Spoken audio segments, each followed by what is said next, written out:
Nagulat ang mundo ng showbiz sa biglaang pagpanaw ni Isabel Granada na kilala sa pagiging isang athletic na pangangatawan. Ano nga ba ang dahilan? Ating alamin dito lang sa Istoryahe.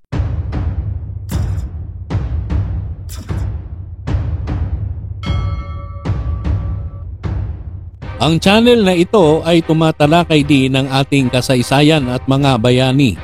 Mga unang mga artista na hindi na naabutan ng bagong henerasyon ngayon upang ating maalala na sila ay mga bahagi din ng ating kasaysayan.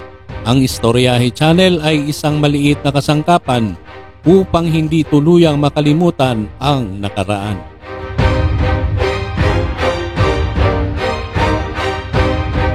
Si Isabel Granada ay anak ni Humberto Ortiz Granada, isang Pilipino chief marine engineer, at Isabel Villarama, isang Spanish homemaker. Namatay ang kanyang ama noong 1995. Nag-aral si Granada sa Philippine Air Transport and Training Services College kung saan nakuha niya ang kanyang bachelor's degree sa Aeronautical Engineering noong 2001 at nakuha ang kanyang pribadong pilot license. Naglingkod siya bilang isang airwoman second class in the Philippine Air Force sa loob ng 2 taon. Si Granada ay isang komersyal na modelo bago magsimula ng karera sa pag-arte. Nagsimula ang karera ni Granada pagkatapos mag-audition para sa Dutch Entertainment noong 1986 kung saan naging miyembro siya ng Tuesday Group.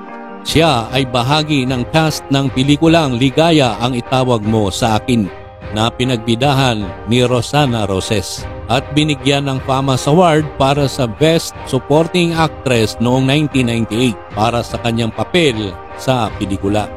Pagkatapos makasama sa cast na Ikaw na Sana, si Granada ay naging bahagi ng drama series ng ABS-CBN na pinamagatang Sa Puso Ko, Iingatan Ka, kasama si Judy Ann Santos at Piolo Pascual.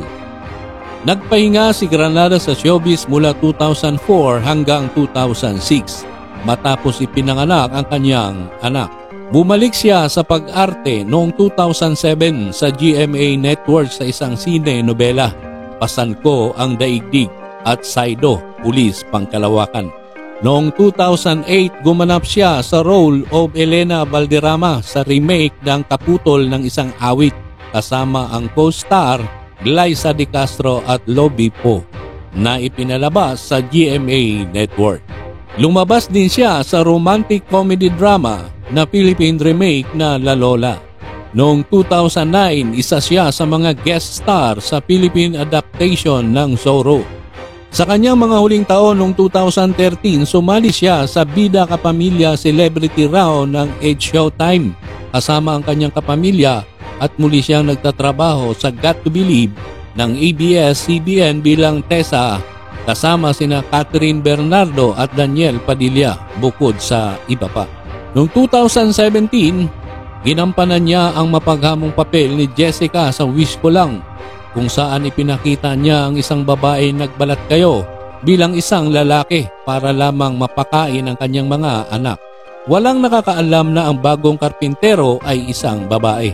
Noong 1998, inilabas ni Granada ang album na Out Here on My Own at noong 2000 ay inilabas niya ang In the Mood for Love. Nag-record siya ng self-titled album sa ilalim ng Dyna Records na may mga kanta tulad ng Crush na Crush Kita, Classmate, Dear Classmate at Di Na Bale. Ang kasal ni Granada ay kay Jeric Genaski, isang konsehal sa Pampanga noong 2002. Sa kalaunan ay naghiwalay sila pagkatapos ng 12 taon.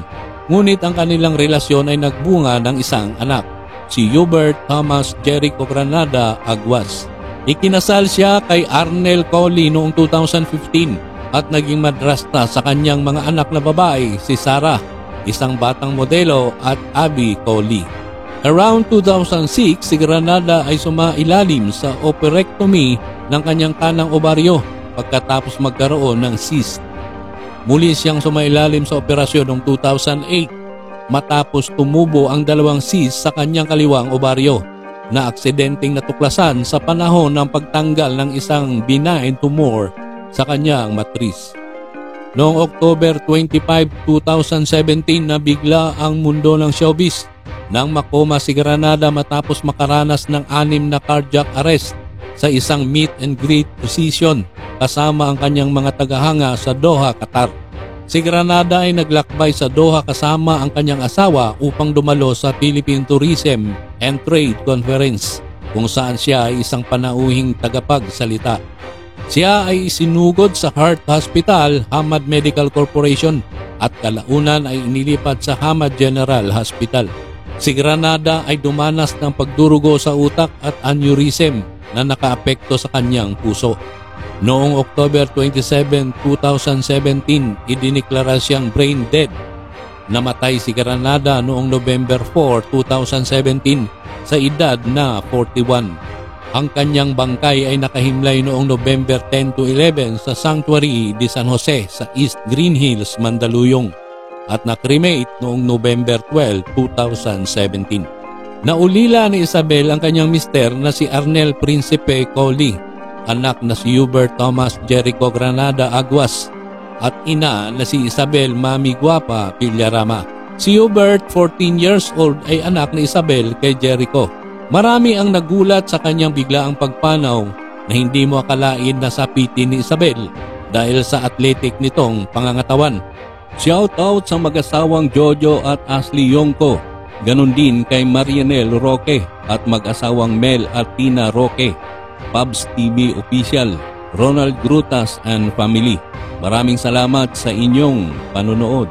Hanggang dito na lang muna tayo mga kaistorya. Kung inyong nagustuhan ang istoryang ito, maaaring mag-like, comment at mag-subscribe sa ating munting channel.